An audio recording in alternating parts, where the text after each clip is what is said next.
नमस्कार दोस्तों, मैं भावना ध्रुव आप सभी का स्वागत करती हूँ CGPSC मैपोलॉजी पर, जिस पर आज जो हमारा इंडियन हिस्ट्री का टॉपिक है वह है तुर्क आक्रमण। ठीक है, आइए जानते हैं हम इस टॉपिक को। आज का हमारा टॉपिक है तुर्क आक्रमण। जो प्रथम तुर्क आक्रमणकर्ता जिन्होंने भारत पर आक्रमण किया था वह महत्वपूर्ण शासक हुए महमूद गजनवी, जिनके बारे में हम जानेंगे। ठीक है, मैप के माध्यम से जानेंगे इसको। तो यह है भारत का मैप, और ये वाला जो क्षेत्र आप लोग देख रहे हो यह क्षेत्र है अफगानिस्तान। अफगानिस्तान से आया हुआ शासक था कौन? गजनवी, है ना। और अफगानिस्तान के मध्य में एक छोटा सा क्षेत्र हुआ करता था गजनी, जहाँ के शासक हुए महमूद गजनवी। और यहाँ के शासक कब बने हैं? महमूद गजनवी जो है वो 998 ईस्वी में यहाँ गजनी के शासक हुए। यदि हम लोग इनका भारत पर आक्रमण देखें तो 1000 ईस्वी से लेकर के 1027 ईस्वी तक में टोटल जो है 17 बार भारत पर आक्रमण किया है ना।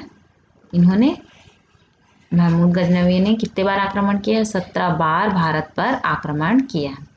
और आक्रमण करने के पीछे इनका जो मकसद था वह लूटपाट करना, साथ ही इस्लाम धर्म का प्रचार प्रसार करना था। ठीक है, और भारत पर इन्होंने किस प्रकार आक्रमण किया है? तो इन्होंने पहले दुर्ग किले वाले क्षेत्र विजित किए, जिस पर मुस्लिम क्षेत्र अधीन था, ये वाला क्षेत्र, है ना। और भारत पर यदि हम लोग देखें तो प्रथम जो आक्रमण है वह 1001 ईस्वी में पेशावर पर किया। पेशावर पर इनका फर्स्ट आक्रमण है, जो कि अभी पाकिस्तान क्षेत्र में पड़ता है। और यहाँ के शासक हुए हिंदू वंशी शासक जयपाल। जयपाल और जो महमूद गजनवी के मध्य जब युद्ध होता है, जिसमें गजनवी जो है वो जीत जाता है, जयपाल हार जाता है, तो गजनवी क्या करता है, इससे धन लूट करके वो वापस चला जाता है, इनको ऐसे ही छोड़ देता है। जिससे क्या है ना, जयपाल जो है वो स्वयं में अपमानित महसूस करने लगता है और आत्मग्लानि से यह भर जाता है। और जिसके कारण यह क्या करता है, अनंतपाल अपने पुत्र, इसका पुत्र रहता है अनंतपाल, उसको राजपाट सौंप करके यह स्वयं जो है वो आत्मदाह कर लेता है, जयपाल जो है ना। और उसके बाद इनका जो प्रमुख आक्रमण है वह क्षेत्र होगा मुल्तान। मुल्तान में इनका जो युद्ध होगा वह होगा अनंतपाल से, और ये वाला क्षेत्र भी गजनवी जो है वो जीत जाता है। तो इस तरह से हम लोग देखेंगे मुल्तान, पेशावर, इसके आसपास के और भी क्षेत्र, वो सभी जो है गजनवी के क्षेत्राधीन शामिल हो जाते हैं। और देखेंगे इसका जो थानेश्वर, थानेश्वर हरियाणा ये वाला क्षेत्र में आता है आक्रमण के लिए। फिर उधर से कन्नौज, मतलब मेन जो क्षेत्र है वह लेरी में, कन्नौज ये वाला क्षेत्र जीतेगा, मतलब आक्रमण करके इसको लूटेगा। और जब तक यह मथुरा पहुंचता है तब तक टोटल जो है वो 1000 मंदिरों को यह तोड़वा चुका होता है। ठीक है, और 1000 मंदिरों के यह लूट चुका होता है। यह क्या करता था, जब महमूद गजनवी आक्रमण के लिए आता था तो आसपास में जो हिंदू धर्म के मंदिर हुआ करते थे उसको तोड़वा दिया करता था, साथ ही यह मूर्तियों को भी खंडित कर दिया करता था, है ना।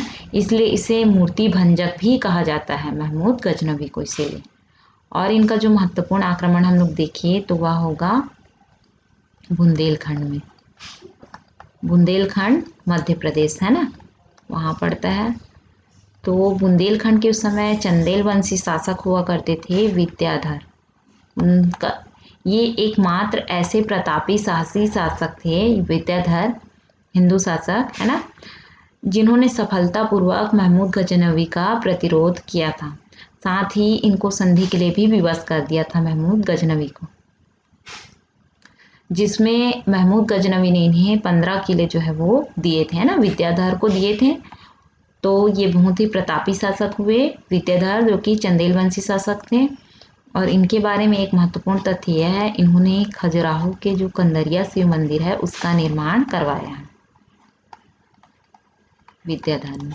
ठीक है, और इनका जो महत्वपूर्ण हम लोग आक्रमण देखते हैं तो वह है जो सबसे शक्तिशाली आक्रमण जिसे कहा जाता है, वह है सोमनाथ मंदिर पर आक्रमण इनका। सोमनाथ मंदिर कहाँ स्थित है?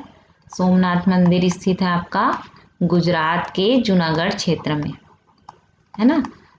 गुजरात के कहाँ स्थित है? जूनागढ़ क्षेत्र में स्थित है सोमनाथ मंदिर। और जहाँ पर इनका जो है वो सबसे शक्तिशाली आक्रमण किया गया था। और गुजरात के उस समय शासक थे भीमदेव प्रथम। यहाँ इनका जो भयावह आक्रमण हुआ था वह सोमनाथ मंदिर पर हुआ था। इस मंदिर को इन्होंने पूरी तरह से नष्ट कर दिया था। इसके पूरे धन जो है वो लूट करके यहाँ से चले गए थे। और गुजरात के ये जो सोमनाथ मंदिर है जिस पर इन्होंने आक्रमण किया वह किस सन में किया है? तो 1025 ईस्वी में यहाँ पर आक्रमण किया है। और यह आक्रमण का कौन सा क्रम था? तो 16वें नंबर का क्रम था, है ना। 16वां आक्रमण था इनका। और इस मंदिर को लूट कर जब यह जाते रहते हैं वापस रेगिस्तान के रास्ते में, तो इनको पंजाब क्षेत्र के पास में खोखर या फिर इसी को ही जाट जाति बोलते हैं ना, जाट जाति, ये लोग आक्रमण कर देते हैं महमूद गजनवी के ऊपर। जिससे क्या है, ये बहुत ही क्षतिग्रस्त हो जाते हैं, बहुत ही क्षति पहुंचा दिया जाता है इनको जाट जाति के द्वारा। और जिससे ये मुश्किल से बच करके अफगानिस्तान जाते हैं, है ना। और ये क्या करते हैं, एक साल बाद में 1027 ईस्वी में पुनः आते हैं और फिर ये जाट जाति पर आक्रमण करते हैं, जो कि इनका अंतिम अभियान होता है गजनवी का। और देखेंगे इनका तो 1030 में इनकी मृत्यु हो जाती है। ठीक, तो इसके बारे में और भी महत्वपूर्ण तथ्य है जिसको हमको जानना है। तो देखिए, महमूद गजनवी जो है वो प्रथम बार जो तुर्कों द्वारा आक्रमण हुआ था, है ना, उसके जो महत्वपूर्ण शासक कौन हुए? महमूद गजनवी, जिन्होंने भारत पर आक्रमण किया था। महमूद गजनवी ने 1000 ईस्वी से लेकर के 1027 ईस्वी तक में टोटल जो है वो 17 बार भारत पर आक्रमण किया था इन्होंने। और फिर देखेंगे हम लोग 1000 ईस्वी में, मतलब 1001 ईस्वी में महमूद गजनवी का जो प्रथम आक्रमण क्षेत्र कौन सा था? पेशावर था। ठीक है, और वहाँ के शासक हुए हिंदूवंशी शासक जयपाल। और इनका जो महत्वपूर्ण अभियान था, महत्वपूर्ण आक्रमण, वह हुआ 1019-20 ईस्वी में। वहाँ के चंदेल वंशी शासक थे, चंदेल वंशी शासक विद्याधर थे। ठीक है, जो एकमात्र ऐसे हिंदू शासक थे जिन्होंने सफलतापूर्वक इनका प्रतिरोध किया था, मुस्लिम शासक का, है ना। और इन्होंने जब सोमनाथ मंदिर पर आक्रमण किया था उस समय वहाँ के शासक भीमदेव प्रथम थे। सोमनाथ मंदिर कहाँ स्थित है? गुजरात के जूनागढ़ क्षेत्र में। और यहाँ जब इन्होंने आक्रमण किया था वह कौन सा क्रम था? 16वां क्रम था, 16वां आक्रमण था इनका। और सबसे शक्तिशाली आक्रमण था सोमनाथ मंदिर का आक्रमण इनका, है ना। और किस सन में यहाँ आक्रमण किया है? तो 1025 ईस्वी में यहाँ पर आक्रमण किया है। और चूंकि यह मंदिरों को तोड़वा दिया करते थे, मूर्तियों को खंडित कर दिया करते थे, इसलिए महमूद गजनवी को बुत सिकन या फिर मूर्ति भंजक कहा गया, है ना, मूर्तियों को तोड़ने वाला। महमूद गजनवी का जो अंतिम अभियान था वह था 1027 ईस्वी में जाट जाति के खिलाफ का अभियान, अंतिम अभियान था, है ना। और देखें इनके बारे में महत्वपूर्ण तथ्य, तो महमूद गजनवी थे वह ना इतिहासकार विद्वानों के संरक्षक हुआ करते थे। वैसे तो इनके दरबार में बहुत सारे आपको इतिहासकार, कवि और विद्वान मिलेंगे, परंतु जो इनके प्रमुख जो इतिहासकार हुए, दरबारी इतिहासकार, वह थे उतबी। ये इनके जो प्रमुख इतिहासकार थे, है ना, उतबी जो थे। और इनकी प्रमुख रचना थी किताब उल यामनी और तारीख ए यामनी, इनकी 2 पुस्तकें थी। और हम लोग देखें इनके साथ में तो इनके दरबार में दर्शन, ज्योतिष और संस्कृत के जो उच्च कोटि के विद्वान रहे और इतिहासकार थे अल-बरूनी, जो कि 11वीं सदी में महमूद गजनवी के साथ में भारत आए हुए थे, है ना। 11वीं सदी में इन्होंने आक्रमण किया था भारत में, और 11वीं सदी में जो अल-बरूनी है महमूद गजनवी के साथ भारत आए हुए थे। अल-बरूनी की जो प्रमुख रचना हम लोग देखते हैं, किताब उल हिंद या फिर तहकीक ए हिंद बोलते हैं जिसको, वही एक ही पुस्तक है दोनों, जिसमें हम लोग देखते हैं उस समय के जो तत्कालिक भारत है उसकी सामाजिक संस्कृति की परिदृश्य हमको दिखती है उस पुस्तक में, है ना। और जो किसकी रचना है, अल-बरूनी की किताब उल हिंद। अल-बरूनी जो था वह पुराणों का अध्ययन करने वाला और संस्कृत भाषा का अध्ययन करने वाला प्रथम मुस्लिम हुआ, है ना। इन्होंने संस्कृत भाषा पर अध्ययन किया और पुराणों पर अध्ययन किया। फिर हम लोग देखेंगे इनके दरबार में जो इतिहासकार थे वह थे फिरदौसी। फिरदौसी की जो प्रमुख रचना है वह है शाहनामा, ठीक है। फिरदौसी की जो प्रमुख रचना है शाहनामा, इनके बारे में लिखा गया है, महमूद गजनवी के बारे में। महमूद गजनवी के लिए एक विशेष तथ्य यह है, संस्कृत की मुद्रा लेख, इन्होंने एक चांदी के सिक्का जारी किए थे। संस्कृत के मुद्रा लेख के साथ में एक चांदी की सिक्का जारी किया था, जिसमें 2 अलग अलग भाषाओं के मुद्रा लेख अंकित थे, है ना। जिसके एक तरफ अरबी भाषा में तो वहीं दूसरी तरफ जो था वह संस्कृत भाषा में मुद्रा लेख अंकित था, ठीक। अब यह तो हो गया महमूद गजनवी के बारे में। अब हमको जो सेकंड आक्रमण करता है ना, मोहम्मद गौरी, उनके बारे में जानना है, मोहम्मद गौरी के बारे में।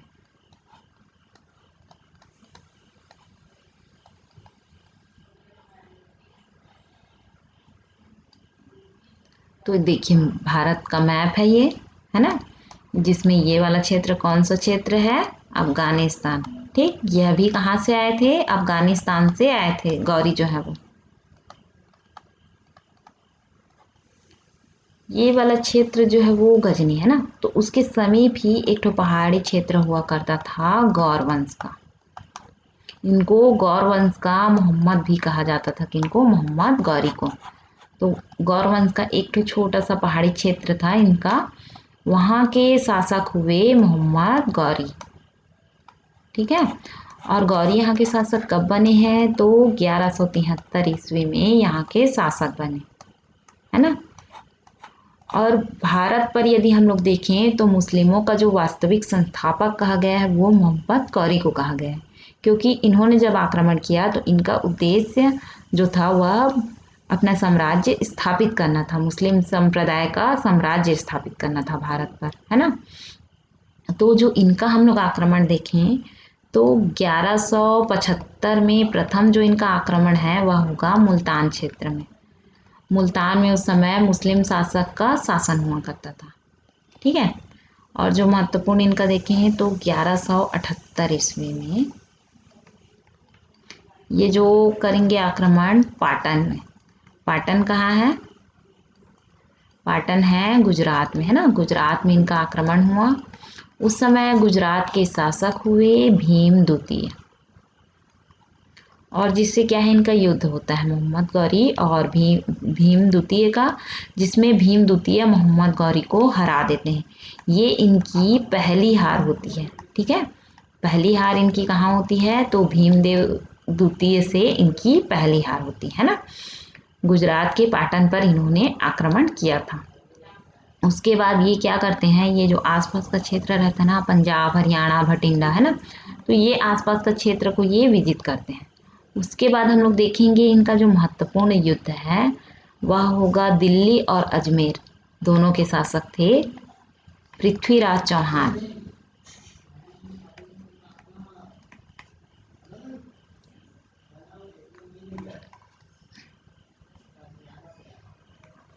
पृथ्वीराज चौहान कौन से नंबर के, तृतीय नंबर के, ठीक है।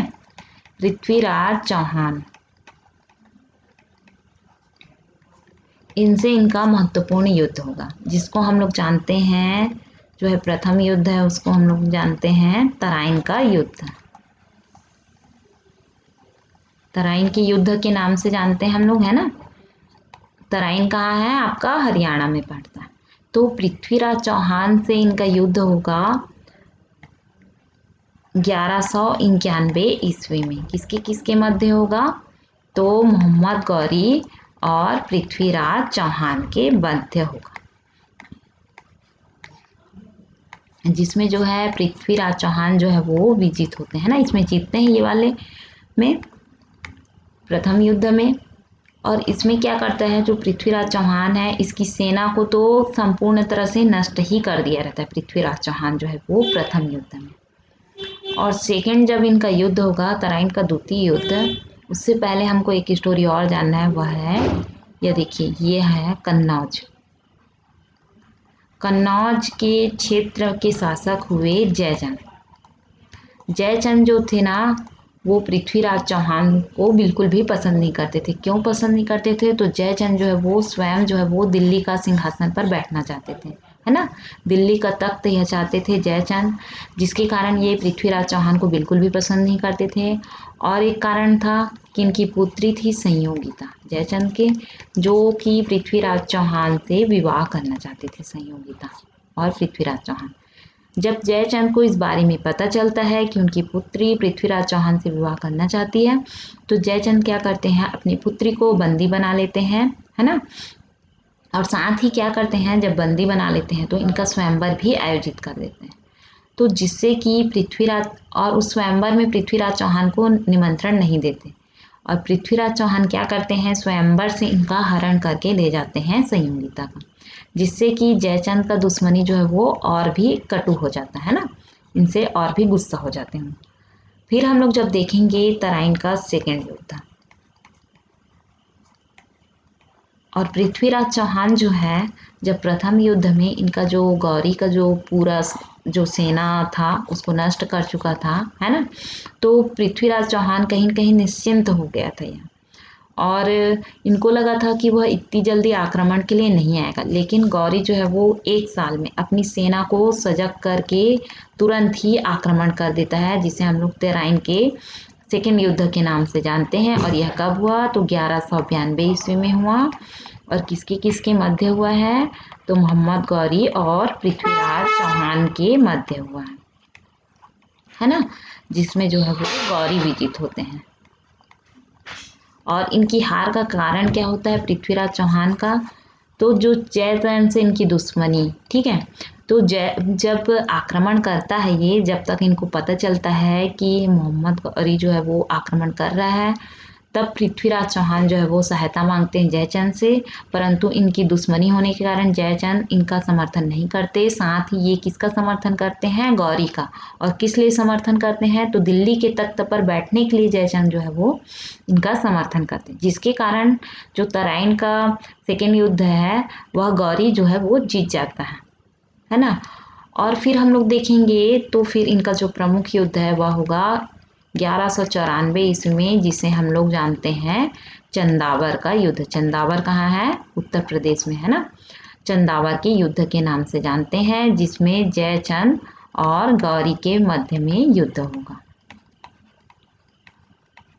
और जिसमें क्या है, गौरी जो है वो विजित होता है, वह आक्रमण कर देता है। गौरी जो है वह जयचंद पर आक्रमण कर देता है कन्नौज को अधिपत्य करने के लिए, जबकि जयचंद उसकी सहायता इस शर्त पर किया रहता है कि दिल्ली का सिंहासन जयचंद को चाहिए, है ना। तो इसलिए, और गौरी क्या करता है, विजित होता है। इस तरह से दिल्ली का सिंहासन के साथ साथ अजमेर और साथ साथ कन्नौज का सिंहासन भी मोहम्मद गौरी के हाथों आ जाता है, ठीक है। तो इस तरह से ये घटना चक्र होता है। और इनका देखें हम लोग अभियान, तो एक होता है आपका 1205 ईस्वी में खोखर जाति के विरुद्ध, यह इनका अंतिम अभियान होता है। खोखर जाति के विरुद्ध अंतिम अभियान है, और 1206 में इनकी मृत्यु हो जाती है, ठीक। अच्छा, आप लोगों को एक और घटना की जानकारी मिलेगी, जिसमें पृथ्वीराज चौहान के जो दरबारी इतिहासकार है चंद्रबरदाई, है ना, उसमें आपको जो मोहम्मद गौरी की वध की एक कहानी मिलेगी पृथ्वीराज रासो पुस्तक में, है ना। तो उस स्टोरी में क्या लिखा है कि जब सेकेंड युद्ध हुआ था तराइन का, है ना, तो गौरी जो कि पृथ्वी को सेकेंड युद्ध के बाद में क्या करता है, बंदी बना करके अफगानिस्तान ले जाता है, ठीक है, और वहाँ उसको अंधा कर देता है। और तब उसके दरबारी जो मित्र हुआ करते थे, दरबारी कवि चंद्रबरदाई, उनसे मिलने जाते हैं, है ना, तो उनकी दशा उनको क्या है देखा नहीं जाता और वो अत्यंत दुखी होते हैं। और जिसके बाद वो गौरी के जो वध की योजना बनाते हैं और इस योजना के तहत वह क्या करते हैं, जो पृथ्वी का शब्दभेदी बाण चलाने की कला होती है उसकी प्रशंसा करते हैं गौरी के सामने में, है ना। तो गौरी क्या करता है, उस कला को देखने की इच्छा प्रकट करता है, जिसके बाद प्रदर्शन के दिन चंद्रबरदाई जो है वो पृथ्वीराज चौहान के पास ही रहता है, ठीक। और जैसे ही प्रदर्शन करने के लिए कहा जाता है, तब जब घंटी की आवाज़ सुन करके जब उसका निशाना लगाता है पृथ्वीराज चौहान, जिसे देख करके जो वहाँ के सुल्तान होते हैं मोहम्मद गौरी, उनके मुंह से वाह की आवाज़ निकलती है, ठीक है। तो जो चंद्रबरदाई रहता है वह तुरंत दोहा कहने लगता है, और वह दोहा क्या होता है, 4 बास 24 गज अंगुल अष्ट प्रधान, ता ऊपर सुल्तान है मच चुके चौहान। इस कविता का अर्थ यह है, 4 बास 24 गज की दूरी पर 8 अंगुल के ऊपर में सुल्तान विराजमान है, अपना निशाना मत चुकना चौहान, ठीक है। फिर यह दोहा सुन करके जो पृथ्वीराज चौहान है निशाना लगाता है, तो सीधा जो है वो मोहम्मद गौरी के गले पर जाकर बाण लगता है, जिससे कि मोहम्मद गौरी की मृत्यु हो जाती है ना। और उसके बाद चंद्रबरदाई जो है वो पृथ्वीराज चौहान को मार देता है और स्वयं मर जाता है। ऐसा घटना जो है वो केवल पृथ्वीराज चौहान के जो जीवन पर आधारित पृथ्वीराज रासो पुस्तक, जिसको चंद्रबरदाई ने लिखा है, केवल वही मिलता है ना। इतिहासकार इसको नहीं मानते, क्योंकि हम लोग देखे हैं इसका 1194 में चंदावर का युद्ध, है ना, जयचंद के खिलाफ हुआ, फिर खोखर जाति के विरुद्ध हुआ, तो इसलिए इतिहासकार इस साक्ष्य को नहीं मानता। अब हम लोग इनके बारे में और भी महत्वपूर्ण तथ्यों को जानते हैं, जिसमें देखिए इसका जो पूरा नाम था ना मोहम्मद गौरी का, वह था सिहाबुद्दीन मोहम्मद गौरी, या फिर सिहाबुद्दीन उर्फ मुइजुद्दीन मोहम्मद गौरी, है ना इनका पूरा नाम। और भारत में जो मुसलमानों का वास्तविक संस्थापक कहा जाता है, मोहम्मद गौरी को कहा जाता है, ठीक है। और इसे गौर वंश का मोहम्मद भी कहा जाता है, मोहम्मद गौरी को। गौर वंश का उदय कब हुआ था, तो 12वीं शताब्दी में गौर वंश का उदय हुआ था, 12वीं शताब्दी के मध्य में, है ना। और गौर जो है वो मोहम्मद गजनवी के अधीन एक छोटा सा पहाड़ी राज्य हुआ करता था, जहाँ के शासक हुए कौन, 1173 ईस्वी में मोहम्मद गौरी यहाँ के शासक बने, है ना। और मोहम्मद गौरी ने भारत पर जो सर्वप्रथम आक्रमण किया है वह 1175 ईस्वी में किया है। और किस क्षेत्र को विजित किया, तो मुल्तान को, जहाँ के शासक जो है वो मुस्लिम शासक हुआ करते थे। यदि हम लोग देखें हिंदू शासक की तरफ, तो 1178 ईस्वी में इन्होंने पाटन गुजरात पर आक्रमण किया, है ना, गुजरात का क्षेत्र है पाटन, वहाँ आक्रमण किया। वहाँ के शासक थे भीमदूती से जब इनका युद्ध होता है मोहम्मद गौरी का, जिसमें मोहम्मद गौरी को पराजित कर देते हैं, जो कि गौरी की क्या थी, पहली पराजय थी, ठीक। अब इनके महत्वपूर्ण युद्धों के बारे में, जो 1191 में जो तराइन का प्रथम युद्ध हुआ था, जिस पर दिल्ली के शासक पृथ्वीराज चौहान और मोहम्मद गौरी के मध्य हुआ था, है ना। तो प्रथम वाले में क्या हुआ था, पृथ्वीराज चौहान जो है वो उन्होंने गौरी को हरा दिया था, है ना। तो पृथ्वीराज चौहान ने इसमें इनकी पूरी सेना को नष्ट कर दिया था मोहम्मद गौरी के। वहीं हम लोग इनके सेकेंड युद्ध की बात करें, तो सेकेंड युद्ध में जो पृथ्वीराज चौहान और मोहम्मद गौरी के मध्य होगा, तराइन के सेकेंड युद्ध के नाम से हम लोग जानते हैं, कब हुआ है, 1192 ईस्वी में हुआ है ना, जिसमें मोहम्मद गौरी जो है वो जीतता है। और यहीं से इनके जो गौर साम्राज्य की स्थापना होती है दिल्ली में। जो ये वाला जो युद्ध रहता है सेकेंड युद्ध तराइन का, ये जो होता है ना वो निर्णायक युद्ध है भारत के भविष्य के साथ। यहाँ से क्या है, मुस्लिम सत्ता के अधीन आ जाता है दिल्ली सल्तनत, यहाँ से फिर स्टार्ट होता है ना, इसलिए। फिर इनका जो महत्वपूर्ण युद्ध देखेंगे 1194 ईस्वी में चंदावर का युद्ध के नाम से हम लोग जिसको जानते हैं, मोहम्मद गौरी और कन्नौज के शासक जयचंद के जिसमें जो है मोहम्मद गौरी की विजय होती है ना चंदावर के युद्ध में। और इनका जो अंतिम अभियान के रूप में है वह है 1205 ईस्वी का अंतिम अभियान, जहाँ पर पंजाब के खोखर जाति के विरुद्ध हुआ था। ठीक है, और भी है इनके महत्वपूर्ण तथ्यों में, जिनमें है देखिए मोहम्मद गौरी के साथ में ना उनके गुलाम भी भारत आए हुए थे। ठीक है, तो उनके जो प्रमुख 4 गुलाम जो भारत में आए हुए थे वह थे कुतुबुद्दीन ऐबक, यल्दौज, कुबाचा और कुतुबुद्दीन बख्तियार खिलजी, या फिर इसी को ही बोलते हैं इख्तियारुद्दीन मोहम्मद बिन बख्तियार खिलजी। आपको सिर्फ बख्तियार खिलजी इतना ही नाम याद रखना है बख्तियार खिलजी के बारे में। ठीक है, तो जब मोहम्मद गौरी की मृत्यु हो जाती है उसके बाद उनका जो प्रशासन है वह गुलामों ने संभाला। तो किस गुलामों ने संभाला है? केवल जो 3 गुलामों ने इनका प्रशासन संभाला। कुतुबुद्दीन ऐबक, जिसको हम लोग दिल्ली सल्तनत में पढ़ेंगे, वहाँ के शासक होंगे, है ना, यल्दौज, कुबाचा, इन्होंने संभाला। और ये जो चौथे नंबर का जो गुलाम है बख्तियार खिलजी, इनके विषय में एक महत्वपूर्ण जानकारी है।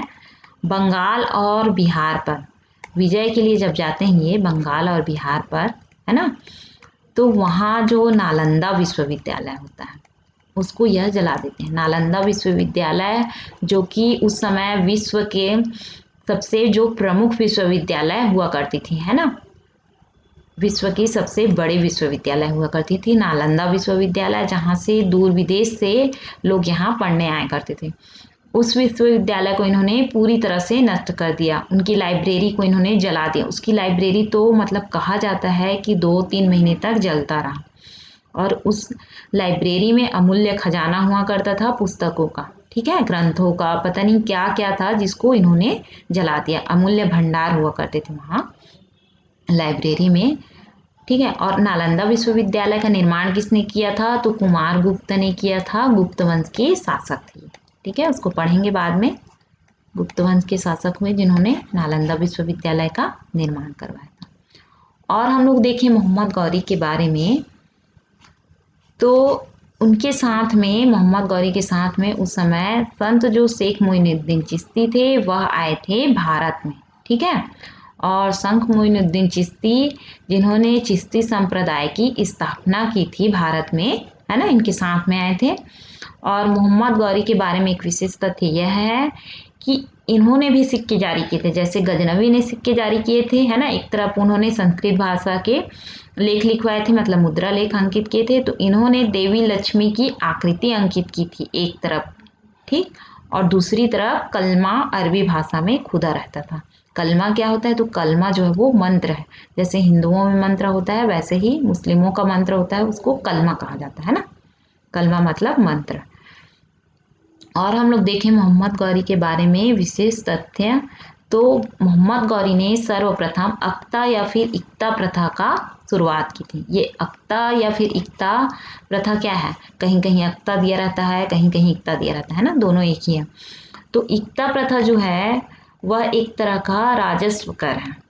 उस समय राजस्व कर वसूलते थे, उसी को ही इक्ता प्रथा कहा जाता था। क्या होता था उस समय, जो मेन सुल्तान होते थे, है ना, तो वो क्या करते थे, राजस्व वसूलने के लिए अपने अधीन और किसी को लगा दिया करते थे, मतलब और किसी अन्य को उस क्षेत्राधीन लगा दिया करते थे। तो वह जो व्यक्ति होता था जिसको लगाया जाता था वह राजस्व कर वसूल करके सुल्तान को दिया करता था। ठीक है, जिससे भ्रष्टाचार भी हुए। तो यह होता है इक्ता प्रथा, यह राजस्व वसूल करने का एक तरीका था। ठीक है, इक्ता प्रथा जो था वो। तो इस तरह से हुआ यह टॉपिक हमारा कंप्लीट तुर्क आक्रमण का, है ना। अब हम लोग जब नेक्स्ट टॉपिक पढ़ेंगे उसमें पढ़ेंगे हम लोग दिल्ली सल्तनत के बारे में, है ना। तो आज के लिए इतने ही, मिलते हैं हम लोग अगले वीडियो।